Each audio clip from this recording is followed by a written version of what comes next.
Hello everyone, good evening.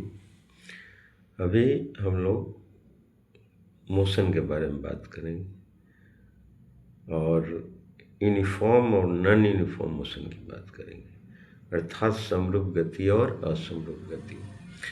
तो समरूप गति जैसा कि है मतलब वस्तुओं का समान रूप से स्थान परिवर्तन करना। समान रूप से अर्थात यदि कोई वस्तु समय के साथ स्थान परिवर्तन कर रही हो और समान समय में समान दूरी तय कर रही हो तो ऐसी गति को समरूप गति कहते हैं। If an object covers equal distance in equal interval of time then the motion of the object is called uniform motion. दूसरी बात यह है कि असमान या असमरूप गति क्या है। तो यदि कोई वस्तु समान समय के अंतराल में असमान दूरियां तय करे, यदि कोई वस्तु समान समय के अंतराल में असमान दूरियां तय करे तो वस्तु के मोशन को असमरूप गति कहते हैं। वस्तु की गति को असमरूप गति कहते हैं। If an object covers unequal distances in equal interval of time then the motion of the object is called non-uniform motion, असमरूप गति, non-uniform motion। ओके, आगे हम लोग बढ़ते हैं। फिर समरूप गति और असमरूप गति हो गई। अब हमें अगली चीज़ मिलती है कि भाई दूरी क्या है, व्हाट इज डिस्टेंस। तो कोई भी वस्तु चलती है तो उसके रास्ते की लंबाई होती है।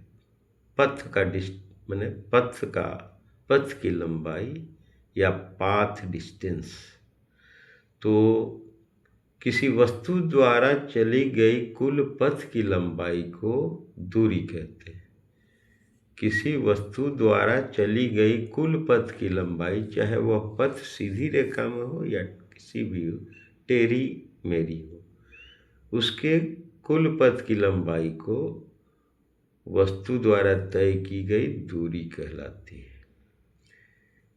ओके, तो दूसरी बात है, दूरी हो गई the total path length of an object is called distance. The total path length covered by an object is called distance. दूसरा एक टॉपिक है डिस्प्लेसमेंट, विस्थापन। किसी वस्तु के the minimum distance between initial position and final position of an object, the minimum distance between initial position and final position of an object is called displacement. अर्थात किसी वस्तु के प्रारंभिक अवस्था और अंतिम अवस्था के बीच की न्यूनतम दूरी को या किन्हीं दो स्थानों के बीच की न्यूनतम दूरी को विस्थापन कहेंगे। तो विस्थापन में दिशा भी है और परिमाण भी है, जबकि दूरी में सिर्फ परिमाण है, दिशा नहीं है। तो जो दूरी है वह अदिश राशि है, जबकि विस्थापन सदिश राशि है। दूरी अदिश राशि अर्थात स्केलर क्वांटिटी और विस्थापन सदिश राशि अर्थात वेक्टर क्वांटिटी। तो इस तरह भौतिक राशियां दो तरह की होती हैं, सदिश राशियां और अदिश राशियां।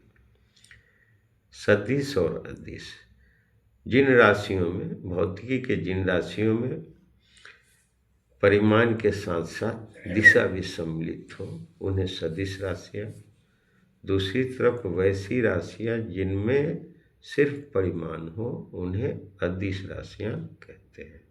तो इस तरह स्केलर और वेक्टर की परिभाषा हो गई। Those physical quantities which have only magnitude but not direction are known as scalar quantities. But those physical quantities which have both magnitude as well as direction are known as vector quantity. Okay.